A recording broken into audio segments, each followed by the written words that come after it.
difference, one cup at a time. Yeah, this is tea time. Yeah, making a difference, one cup at a time. Tea time. So be sure to grab your tea, grab a seat, and tune in to Miss Liz. Tea time. Making a difference, one cup at a time. Tea time, yeah. Tea time.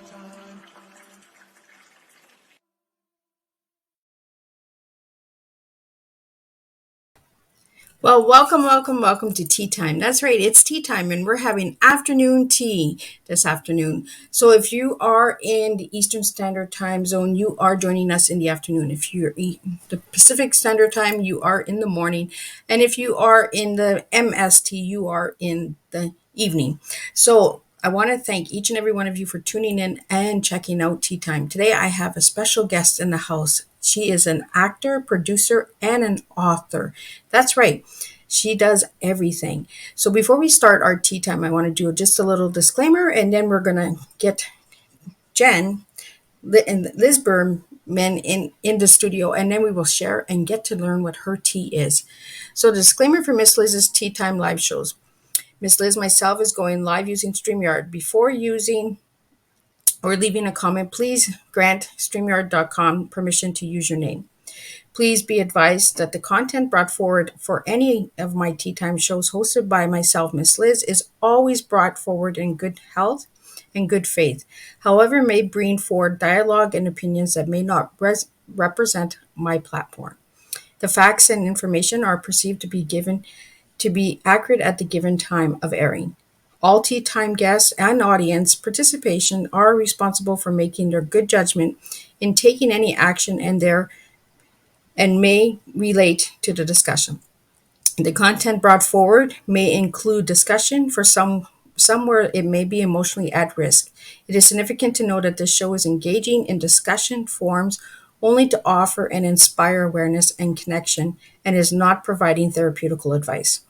If you have any questions about this disclaimer or the panelist discussion, you may freely contact me, Miss Liz, through my email at bookingmissliz@gmail.com.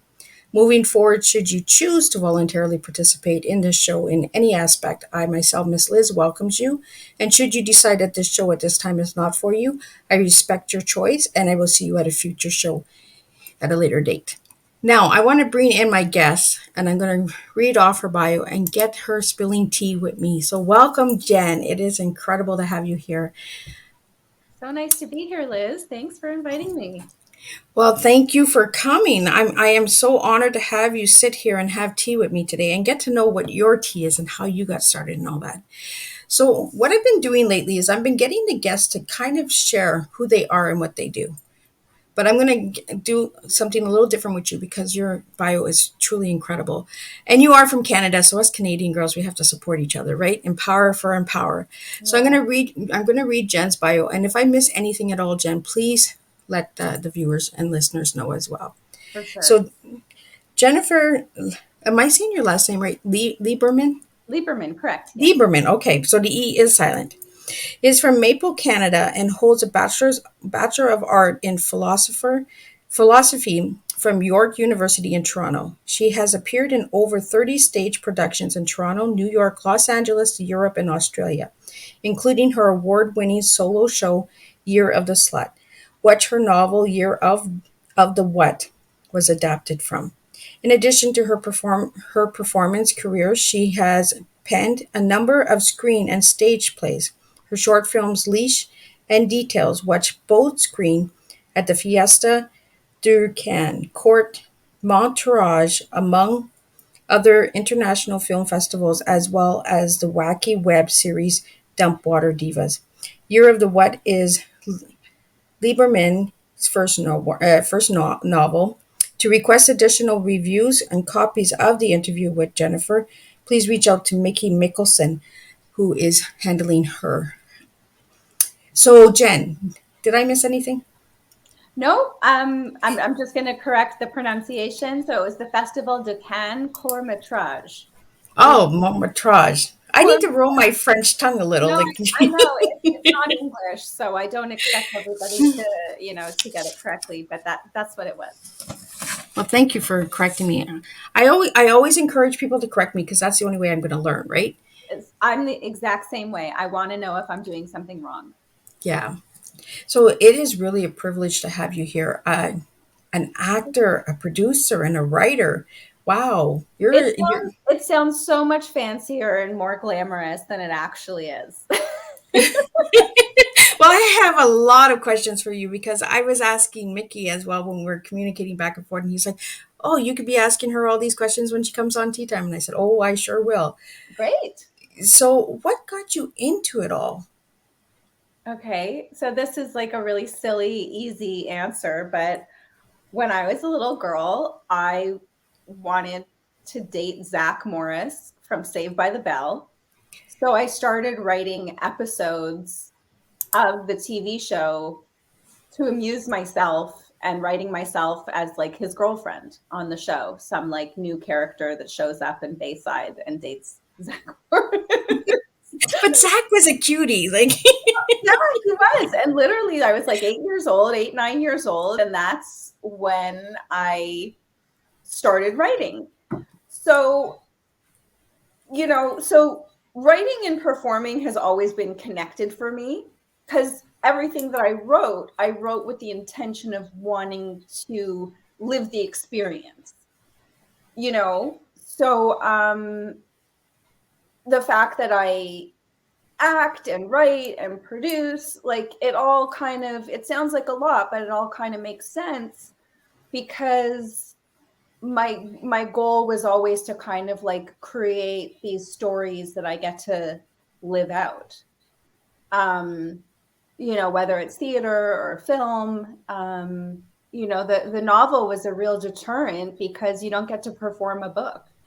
But it started off as a show. So it just went. So you started the show and then did the book. Exactly. So all my writing is really rooted in the desire to perform, or at least was until this book.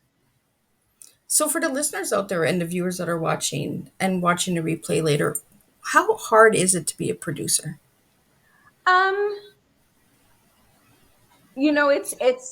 It's funny. Being a producer is a difficult job because, for example, like on a film set, you have many different teams of people. So you'll have an electrical team, you'll have the camera team, you'll have the actors, which are the talent, you'll have the props, you'll have the set designers, the carpenters.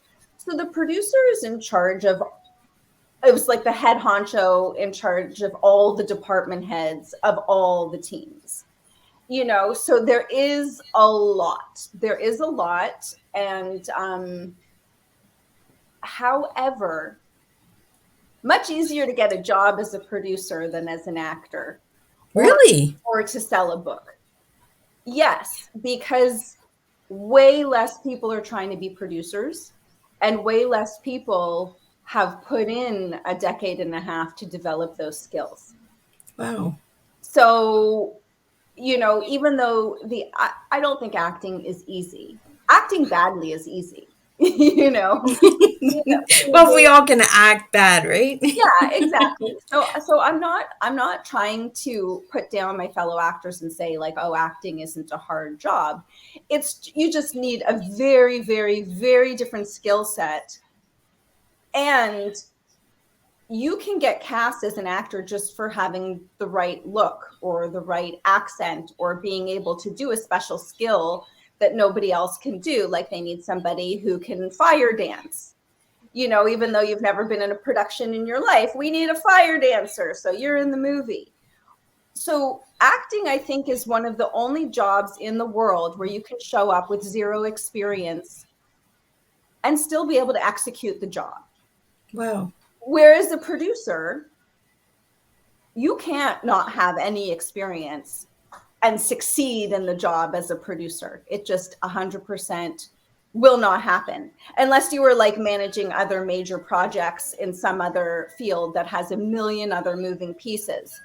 But that's the funny thing about acting is, yeah, it takes a lot of work to become great and to become really disciplined and to become a sensation.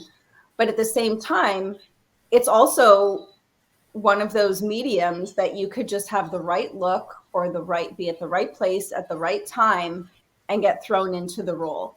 Like, for example, Harrison Ford was working as a carpenter on Star Wars. He was already an actor, but he didn't get a job as an actor on Star Wars. He was there as a carpenter. And that's how he got cast as Han Solo. Wow. Yeah, and these were all the things that I was curious about, like how easy it is. Like, do you have to go to acting school? Can you just, be in the right place at the right time and actually get into a movie, The answer is yes and no to all of the questions.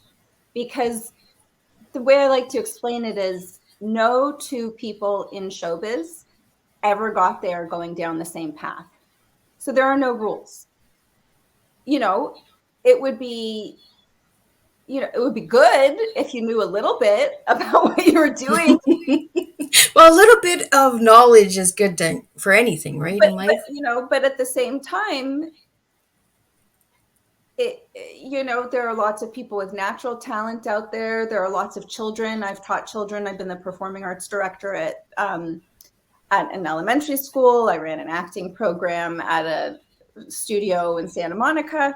So that's the other thing too. It's like children are really natural, and they don't, especially when they're younger, they get cast without having very much training at all because they haven't had the time to develop the skills.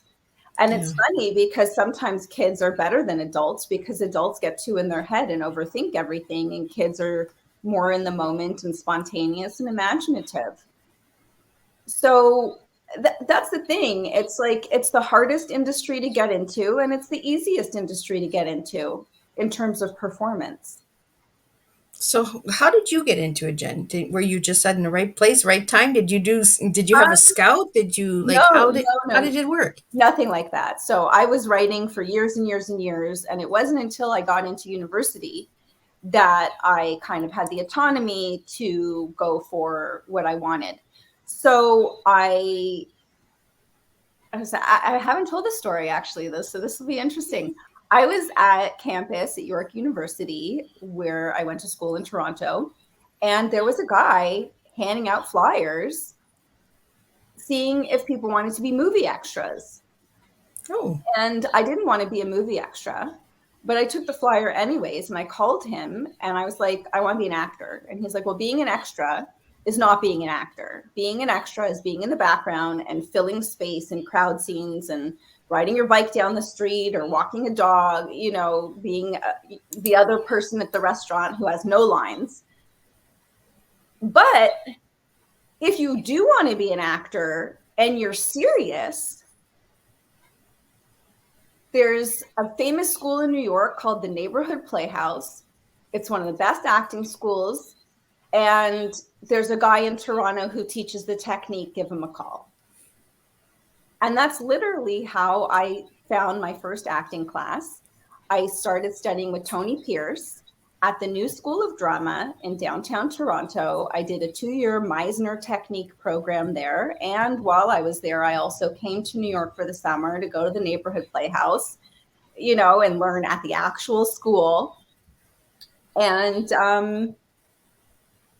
so yeah, I was very serious about the craft and serious about taking classes. And I studied with 3 different teachers in Toronto simultaneously over the 3 years. I did my BA in 3 years. I was in a rush to get to New York.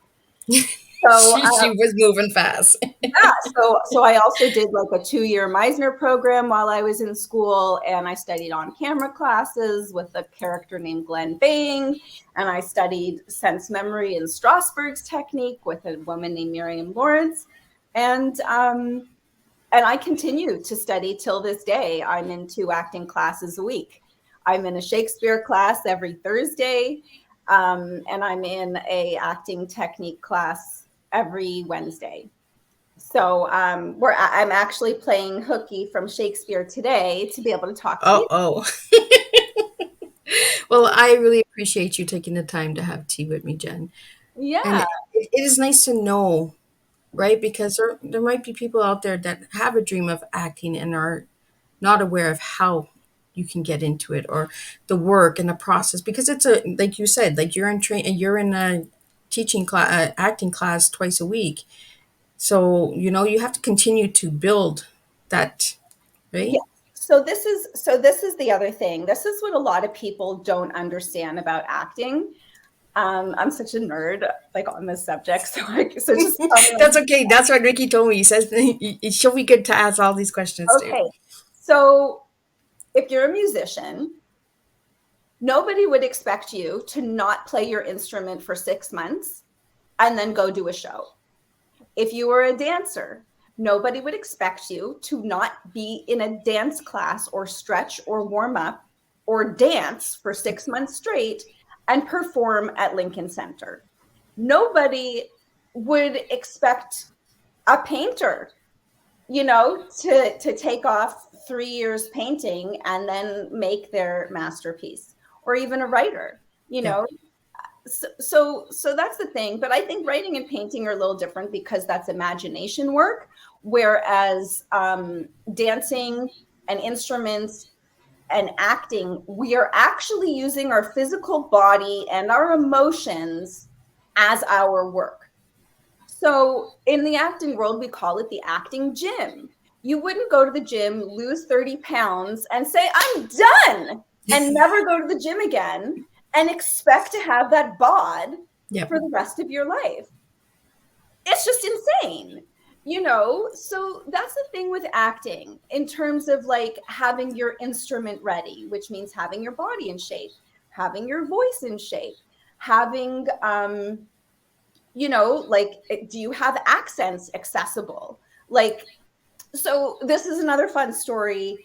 If you go Mortensen, so he played the Aragorn in Lord of the Rings. Did you see Okay. the Lord of the Rings trilogy? I Aragorn, have. the hot Yeah. guy, the hero, the guy who ends up saving everybody and becoming the prince and all that. So he got one of the biggest roles in one of the biggest blockbuster trilogies of all time. And they were already shooting the movie when he began, and he was replacing an actor who got fired. Wow. Okay. Well, how could he get hired and 3 days after signing a contract be on set? He already had weapons training. He already was an equestrian. He was already in shape. He already knew combat. He already knew how to fight with a sword. He already knew how to do all these things that most amateur actors think, well, they're going to train me and they're going to teach me how to be a soldier, or they're going to teach me how to be a ninja, or they're going to teach me how to be that. And you know what? Sure. If you're Will Smith, if you're Tom Cruise, if you're Matt, if you are already the biggest star in the world, totally. That's how they do it. If this is your big break, because you are a last minute replacement for a more famous actor who's too difficult to deal with and who never bothered learning the combat and learning the skills and learning everything that they had months to prepare. How do you step into that role?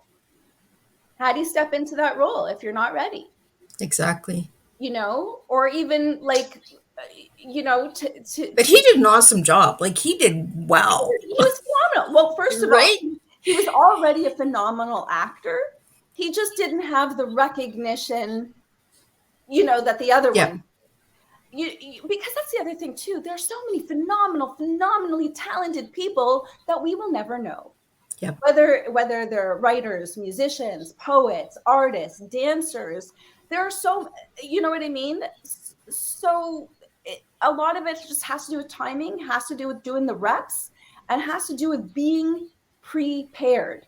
And meaning being prepared at a moment's notice. Like, for example, for me, and I'm sure a lot of actresses during COVID gained some weight. You know what I mean? Like if I had to play like, you know, the girl in the bikini who's the next door neighbor, you know, like on 2.5 Men, because it seemed like every female role on that show had to be in a bikini. You know what I mean? Like you don't have 3 months to get into shape. Do you have that body today? Do you have, you know, can you do salsa, you know, for a 5-minute dance sequence? Like, can you know what I mean? And you don't have to be a professional salsa dancer. You can be an amateur salsa dancer. But like, how many skills do you have in your toolbox, and how ready are they to Yeah. be taken out and used? I like that you said toolbox because I do that with my toolbox. That was my original email, was the toolbox tea party, right? Is what tools you put in your box in order to get ahead in life. You Yeah. know, you need the tools, you need some up training, you need that backup. So then when the time is right and you're in the right place, like you said, Jen, then things can happen. But if you don't have a toolbox and you don't have that preparation, you're not going to go anywhere. Yeah, and I just love to share like a silly little thing that happened in acting class yesterday with my fabulous teacher, Alan Miller. Um, so Alan is very seasoned and an older gentleman, so he's been around for quite a while, and he was talking about a performance that a colleague of his did years and years and years ago, and it was he had to play this like horrific moment, you know, like trembling, shaking, like horrified, horrified, horrified. And he just nailed it every single night in a theater Wow. performance. You know, you can nail something like that for 1 or 2 takes on stage, I mean, on set, but to be able to like have the technique, you know, and we talk about more technique in theater than film, just because it has to be, you have to recreate the same thing so many times, so many nights, over and over again. It's just a different beast, Yeah. you know. And everybody was trying to get out of him, like, how did he deal with the emotion? How did he deal with that? How did he deal with that? And finally it came out that he wasn't connected to his emotions at all when he was doing Wow. all he the technique that he worked on was being in a freezing cold shower where your body is shaking because you're so cold. And when you think about it, like from the actor point of view, that is so clever, because it's really taxing when you're working Mm-hmm. with emotional triggers, and you can Yeah. take yourself down a rabbit hole of dark places, which have happened to some actors in the past who were into the method acting and things like that.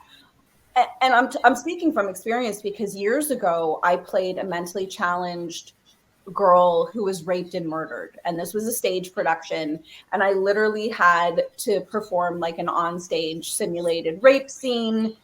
um you know, and I was young at the time. I was in my early 20s. It was one of the hardest things I had done at that point in my career, and I couldn't, you know, I didn't have the skill set and the technique yet to be able to navigate through that without it taking a huge emotional toll. And, you know, so just that example of yesterday, like, you know, being terrified of a cold shower, the audience has no clue. All the audience cares about is, are you making them feel what the story is supposed to make them feel? They Yeah. don't care how you're getting there, you know. But I just thought yesterday it was just such a great story that, like, you know, somebody from the outside looking in would think, oh my God, what kind of horrific, you know, trauma did he have in the past that he has to conjure every night to da da da da da da. But the Yeah. reality is, no, you find substitutions and you find techniques that, you know, let you stay healthy mentally, physically, and that make it easy for you to achieve your job. Yeah. Well, that was one thing that really had me curious was when you do these roles like a rape victim or abuse or some kind of, physical challenge, like mental challenge or mental health or anything like that. where do you guys go? I've always been curious about that because some actors get right into the role that Yeah. you almost wonder if they've actually gone through that or experienced some of that in order to play that role, you know? You know, like I said, everybody's different. It depends on their technique. It depends. Some people are just really emotionally accessible. You know, some people just have those emotions like right at the surface. And then, like people you know in your life, there are people who have their emotions pushed down all the way and they rarely let them come up. Well, that type of person isn't going to make for a very good actor, because the more emotions you have accessible, and also the more you practice being able to, just kind of pull them out, put them back, pull them out and put them back, the more limber you are, I guess, as Yeah. a performer. Well, I would see that, you know, because if you bottle a lot of things, then your emotions, you don't know what's going to happen, right? If the set doesn't go right or the lines don't go right, then you might be blowing up, and everyone might be saying, well, where's that coming from? You know, that's not part of the set right now. Like, so I can see somebody who has bottled a lot of emotions wouldn't be good at acting, you Hmm. know? Yeah, yeah.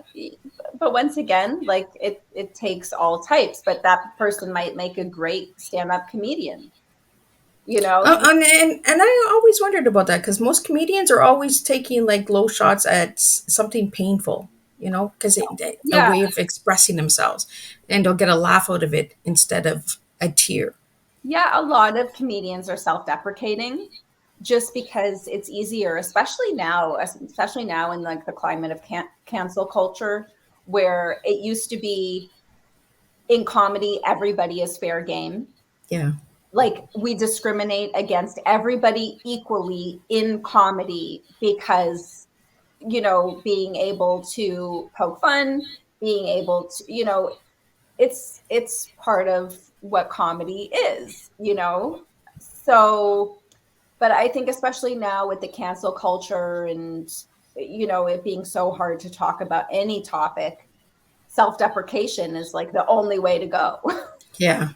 It really has changed a lot. Like a lot has changed. And I'm sure it's changed a lot in the acting fields as well, right? And even producing the way you produce a movie now with all of the different censorships and, you know, it's That almost like you have to sugarcoat everything because somebody's always offended now. Like we can't express Yeah, ourselves.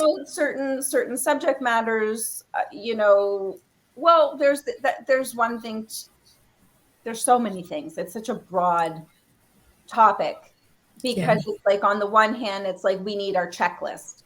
We need our checklist to make sure everybody has representation. You know, and I think everybody should have representation.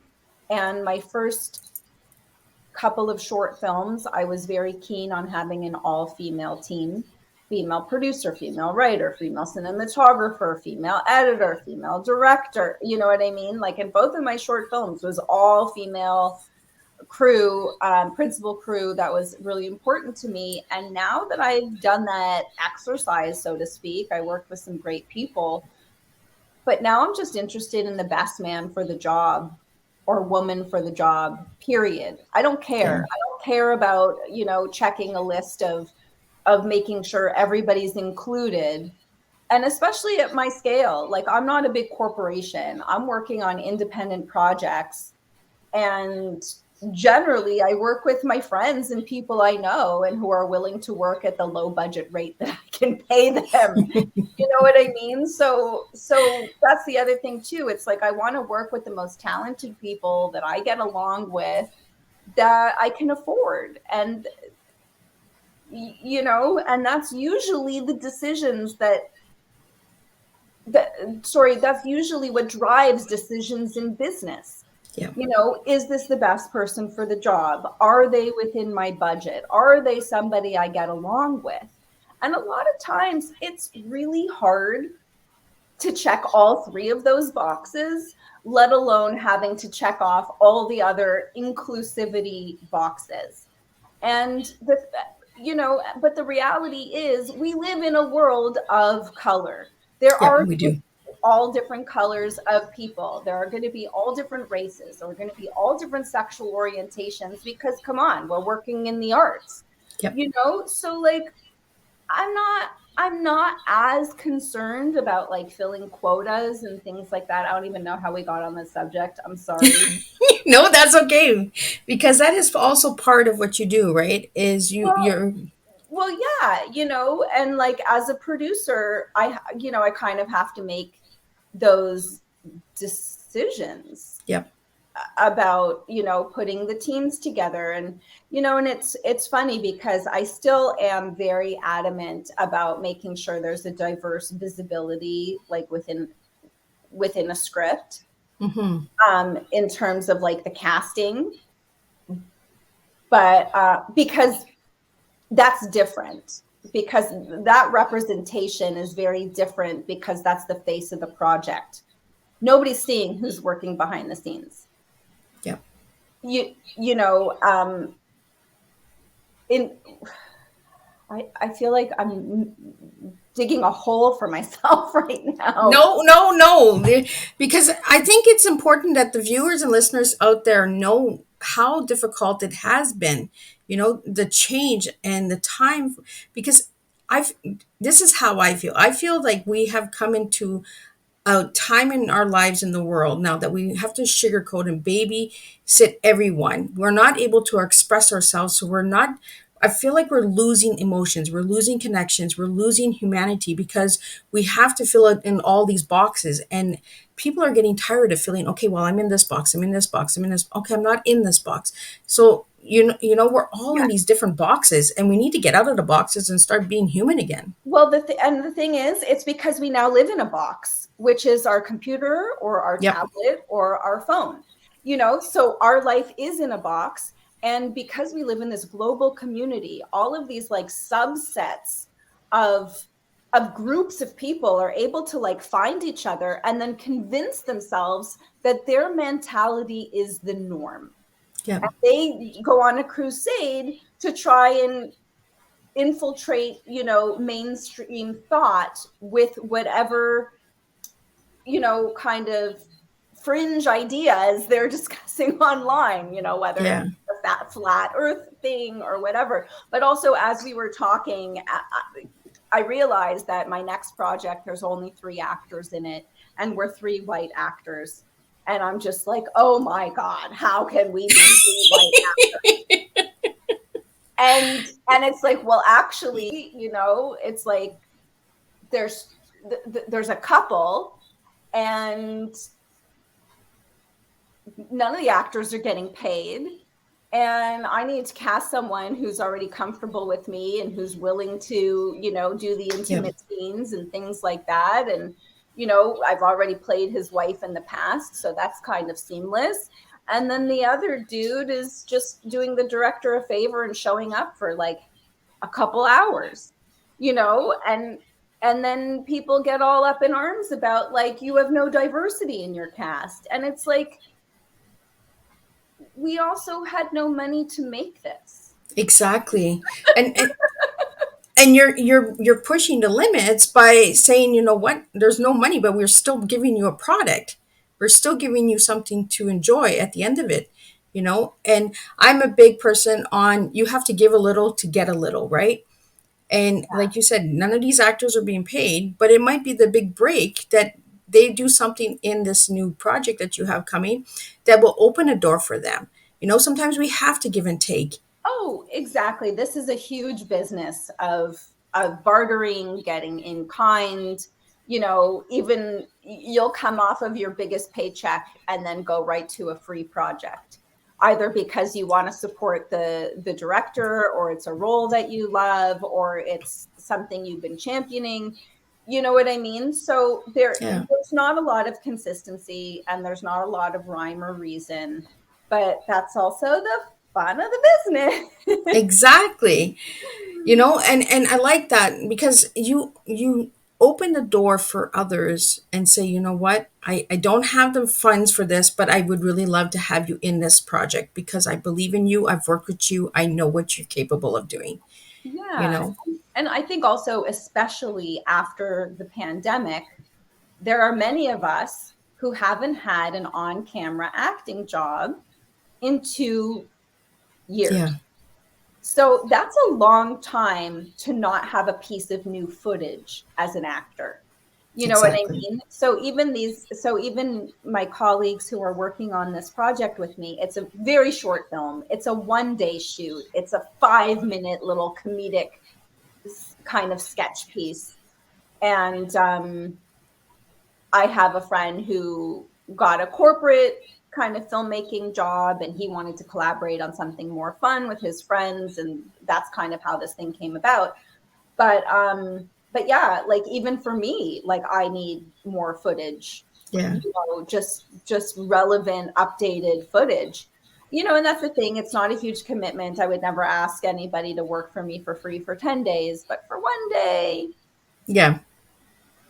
you So know. I want to get into your tea, Jen, because I think this is a good time, and then we're going to get into your book because I really want to get into the book, so everyone can see the book.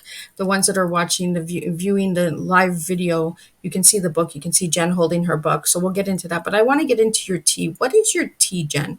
So if I give you the word TEA, what would your letter? What would your words be for each of the letters? I would say tenacious. That's definitely number one. Excitable, because I always try and like stay in a state of excitement and curiosity. And let me think of that for a second.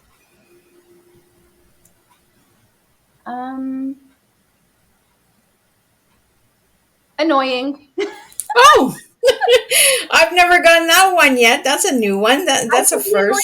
I can be annoying. I can, you know, kind of push. I can push a little bit. I can You're that little rebel. yeah. Yeah, I'm a rebel, but I'll also like hold my ground if I believe in something and I'm adamant about it. Maybe adamant would be better than annoying, but I'm fine with being annoying. That's okay. I love your authenticity. It's like, yeah, I'm annoying. I can be super annoying. That's okay. But that's okay to say that, right? Because we know our traits, we know who we are, and that's what your tea is, you know. And that's why I ask all of the guests what their tea is, because it comes from you. It's not me. I can't say these things about you, and that's who you are and who you present, right? So now Yeah. let's get into the book, The Year of the What. How did that all come about? Okay. So let's rewind. We're going back. When I first moved to LA, I you know, was trying to get a foot in the door like every other actor who moves to LA. And somebody suggested I write myself a one-woman show as a showcase piece. So I brainstormed some ideas, and Year of the Slut is what came out. I had the title first, and I kind of said the title just as a joke because I'm a little cheeky like that, and I can come up with some clever phrases. And my friend was like, no, that title's actually like, that's it. That's your title. That's your show. Go write it. And so when I went through my own personal Year of the Slut, it was the year after my first devastating heartbreak. So that is what the book is based on. But basically, I started writing erotic poetry, which I had never written before in my life, but also I was like a virgin prior to this relationship. So it was not really something that I had experienced. So it wasn't something I was going to write about, you know, but I guess like the heartbreak and the longing and all the like, you know, stew of emotions, you know, my emotional jambalaya. I love that emotional jambalaya. It turned into some sort of like poetry. So what I did for Year of the Slut is I took these, you know, kind of slutty, racy poems. I took 5 of them and I created a story arc around these 5 poems, loosely based on my story, which was easy because the poems were loosely based on my, dealing and, wading through the heartbreak jambalaya. So I love jambalaya. yeah, I just came up Jambalaya's got everything in it. It's a little bit of everything. jambalaya. So that's how Year of the Slut began, and that's how I wrote the initial show. And the show went through some rewrites as I developed it and workshopped it. If you've seen the movie La La Land with Emma Stone, it was very similar. Nobody came to the first performance. Like my mom came and some people from acting class came. But in terms of like people who could hire me, people who were the reason I did the show, none of those people came. They couldn't care less. So, but this is the major thing. This is the major thing, which is, until I did the show, most of my time I had been in LA was spent chasing after something I couldn't attain, trying to get an agent, trying to get a manager, trying to get, trying to get hired by a director, trying to get this person to return my call, trying to get a meeting with that person, trying to get this person to read my script, trying to get this. You spend so much time, and having a full-time job to pay for your rent and your car and your headshots and your, and the websites that you have to submit your headshots on, and your own website, because you can't exist without a website. You know what I mean? Yeah. So when I started working on this show, both as a writer and as an actor, because I was acting as I was writing and I was writing as I was acting, and it was like I was split in half, and like the actor would do parts and then the writer would come and write parts. But I realized, wow, this is why I wanted to be an actor in the first place. I wanted to create. I wanted to write stories. I wanted to create characters. I wanted to put on a show. Oh my God, I'm doing it. And I didn't need the agent, and I didn't need the manager, and I didn't need the, all these people who wouldn't return my calls. Like, all I needed was me. Well, I had been a producer in the past. I had produced several productions prior to this. So I wasn't a first-time producer. If I was, I probably would have thrown myself off of a building. It would have been way too stressful to take on that and doing a one-woman show for the first time. Wouldn't have been able to. The actor, I was already a good actor. I was already a good producer. I wasn't sure about the writing yet because I had never written anything that got produced. So I never got feedback from the world. Yeah. But I knew I was a good writer. It's like down deep inside, I knew. I already had like a career as a producer, and I had already gotten some good credits as an actor. So I put this together, and not only that, I played 10 characters. Wow. And I realized I'm much better than I thought. You played 10 characters? I didn't know. Wow. Like, you know what I mean? Like, I had the balls to like move to New York at 20 without knowing anybody. Like, I knew somewhere inside of me I was good. But after doing that show, I was like, oh no, I'm really good. And I might sound like a jerk right now saying that, but you know what? If you can't say that about your profession, then right. why are you in it? Yeah. But that kind of proved to me like, wow, I'm at another level. Like I'm being on stage an hour and a half, even with one character. Yeah. With no. Well, that's why I said 10. I was like, wow. Like, yeah. So that was like a huge in so many different aspects of my life. Like and even my mom saw the show, who, like, my parents have never been behind me being an actor.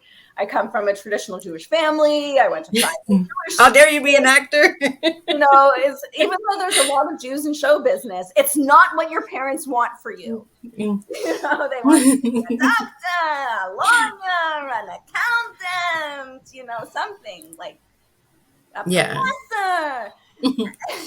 No, I wasn't. I knew since I was 8, since I wanted to be Zach Morris's girlfriend. I think some of the most best actors out there are Jews because they have that push, that drive, right? Yes. But anyway, long story short, my mom saw the show and she was finally like, now I get it. This is what you have to do, isn't it? And I was like, I've been telling you this for 10 years. It only took 10 characters to get you to see it, Mom. Well, but I can't blame my mom. That's the other thing about this lovely business. I can't blame my mom.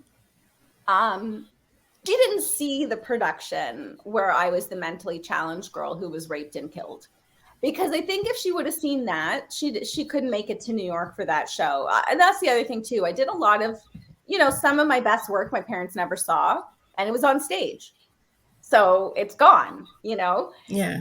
And then the stuff that they did see was kind of mediocre because it was when I was first starting out, and I wanted them to come see my first play in New York or whatever. But also, as an actor,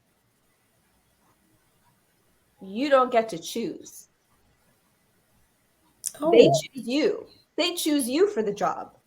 You can turn it down, but you don't choose which jobs you're chosen for. So a lot of times when you're starting out and you're working on student films, low budget productions, no budget productions, not getting paid, all of that stuff, it's really hard to prove to anybody how good you are, because you don't even know how good you are yet because you've never had the opportunity to rise to the occasion. Yeah. And you just mentioned something that caught my attention, Jen. You said that when one is on stage, it's gone. So once you're done the theater stage production, you don't see it, you don't know about it anymore? How does that work? Well, yeah. So most small budget stage productions, okay, maybe there'll be like a camera at the back of the theater for like posterity. You know what I mean? Yeah. But you can't do a theater piece justice by having one camera at the back of the theater, because you need it to get the whole extent of the stage. Because if you walk over here, you still have to be on camera. If you walk over here, or you have to hire a camera crew with multiple cameras and then it takes away from the well, not just that, or it has to be so high tech. It's like you're doing it for an HBO comedy special. Okay. And it just is an exorbitant amount of money. So so for a theater piece, you do the play and then it's done. And, maybe it gets published, maybe it doesn't, maybe it's already published, maybe somebody else does it again in the future, but that's just it. Wow. So if you had to choose, what would you choose? Theater or film? Oh, so hard to choose. I love both. I love being on stage. I absolutely love being on stage. Unfortunately, it's just not as lucrative as having a film or television career. So I would love, like a lot of the great actors like Meryl Streep and Al Pacino and Cate Blanchett and all the best of the best. They do several movies a year, but they also do a theater piece. Which people don't hear about.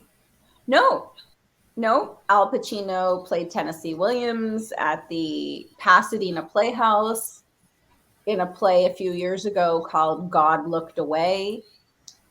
And forgive me, Al Pacino, but the reviews in the LA Times said God looked away and so should you. Wow. And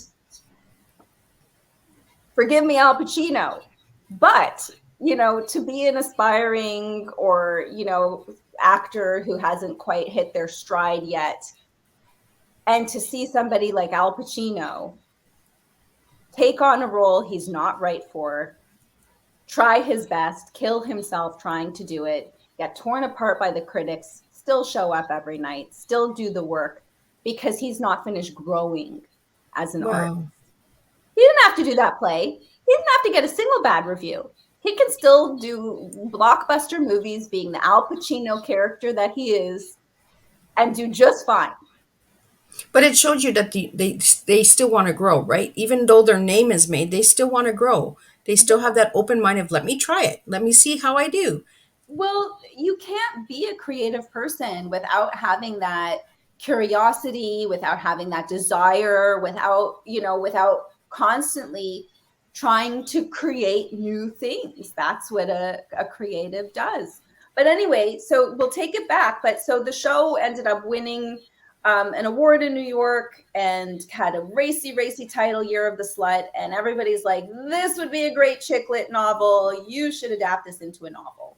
And that's how that happened. So that's how the book came about. Unfortunately, the word slut was censored the first time around when we published the book. That's what I kind of figured, because as you were saying, the year of the slut, and I'm like, it's the year of the what? So they removed the word slut. That's what I mean. The censorship has really taken away, because when you look at words, right, you automatically go to the negative thought. I don't know why we are made this way, but sometimes we have to express ourselves, and we have to use these words in order to express ourselves. I don't think it would have been offensive, being on a book. No, I don't think so. And there is actually a #1 bestseller, like a New York Times bestseller, called The Ethical Slut. And, so there are books out there that have the word slut. Just for me, I was censored specifically from advertising. I kept getting flagged on Amazon, Facebook, Instagram, and as an indie publisher, if I can't use social media,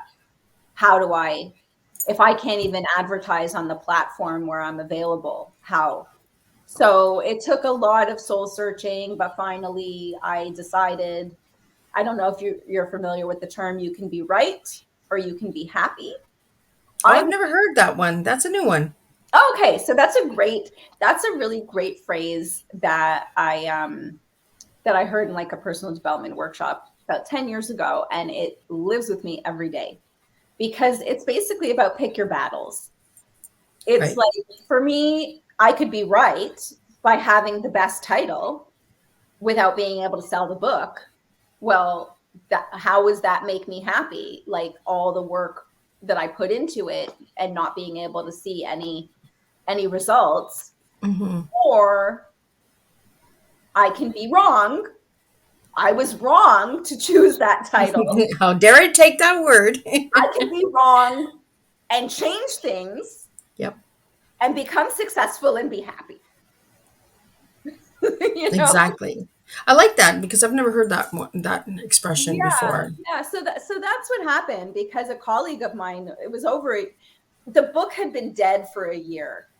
It was published and was in the market for over a year and was dead. And a colleague is like, you have to change the title. The book's great. There's no reason it shouldn't sell. And it took me another several months to like actually do it.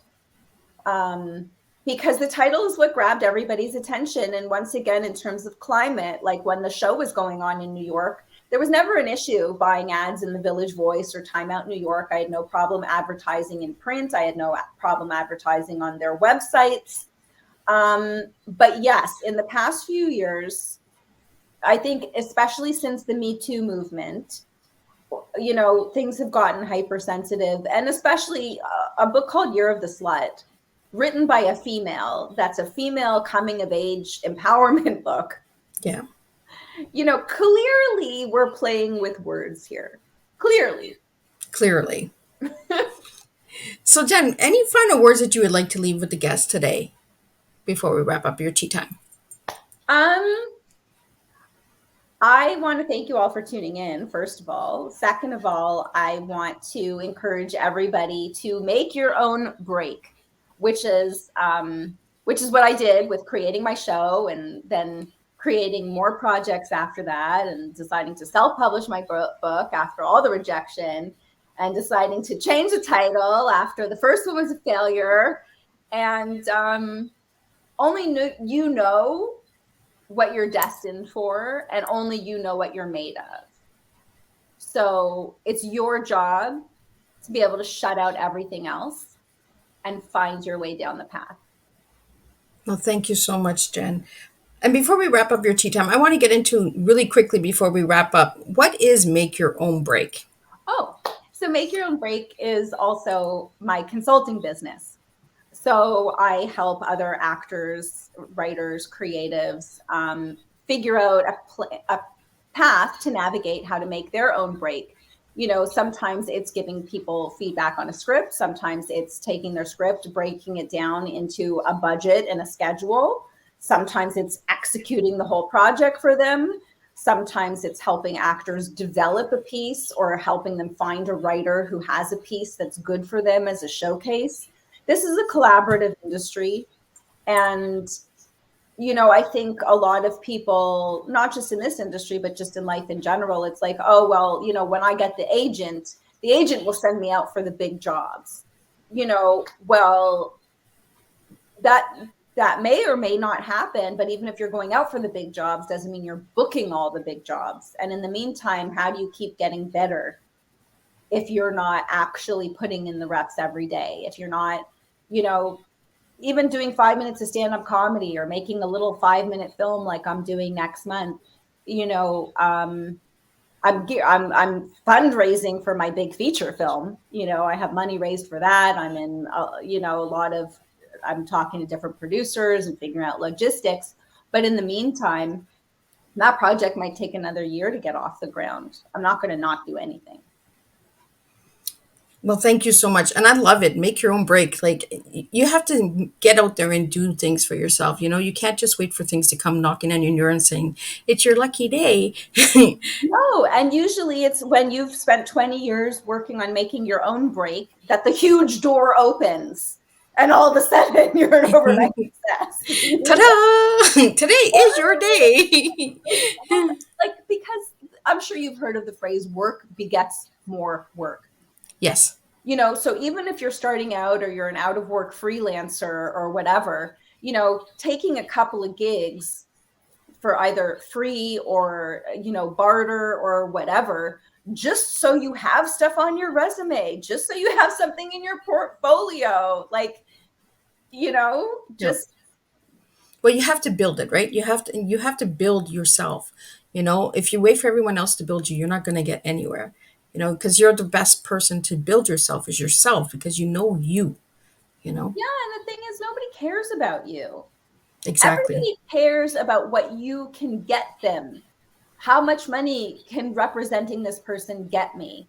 How great will my film be if this actor is in it? How many people will see it? How much money will they make? You know, Yeah. nobody's calling me, you know, to see if I'm taking my vitamin D. Like, Did you take your vitamin D? no, but you know what I mean? Like in terms of this industry, and actually, not to go too much over, but this was one of the really sad things during COVID. A lot of my friends are my colleagues, and a lot of my colleagues are my friends. But during COVID, I realized that more than 80% of these people are actually only colleagues. And they're not. I think during COVID, people really found out who was really a Yeah, and friend, right? they're not my friends. They're my friends if they need a producer. They're my friend if they have a production on the go. They're my friend if they, you know, need a service from my business. But are they my friend? And you know, and it's such a hard industry too, because you work so closely. Like, I've had writing partners where we collaborate, and, you know, this person's your best friend in the whole world for the 2 years that you're, you know, developing your project and writing your project and raising money and auditioning and shooting and post-production and release it. You know what I mean? Like, this person's like your best friend in the whole world, and then the project ends. Yeah. And maybe talk twice a year. I think we've really learned a lot, right? COVID has really taught us a lot about humanity, has taught us a lot about who we are as individuals as well. Like you said, for 2 years, you haven't done any filming or anything, like a lot of people haven't had that 2 years of filming or movies or connections. They really had to fight to stay in the light and Mhm. get seen, right? So I really want to thank you, Jen, for being who you are and being so authentic. I love when my guests are authentic and their selves. And like she said, she's annoying at times. So we'll take the little annoying, beautiful girl here. And Thank Jen, you. I really wish you the best in life. And I want to thank you for having tea with me and sharing your tea with me today. Because without you having tea with me, my show would not be here. It Oh, is because of my guests that Tea Time is here. So I want to thank all the viewers and listeners who have tuned in each and every week for Tea Time. And I will see everyone on June 24th with a new guest with online education with Betty Parker coming in from the United States. So she has a program that she works with children. So I really am big on education, big on awareness, and big on making a difference. And Jen, that is exactly what you do, is you make a difference with what you do. So thank you for being with me today and with my guests. And thank you to all the viewers and listeners who tuned in. And if you're watching the replay, push hashtag replay and let me know where you're tuning in from, because I'd love to hear where you're tuning in from. And let's just make a difference with one cup of tea at a time.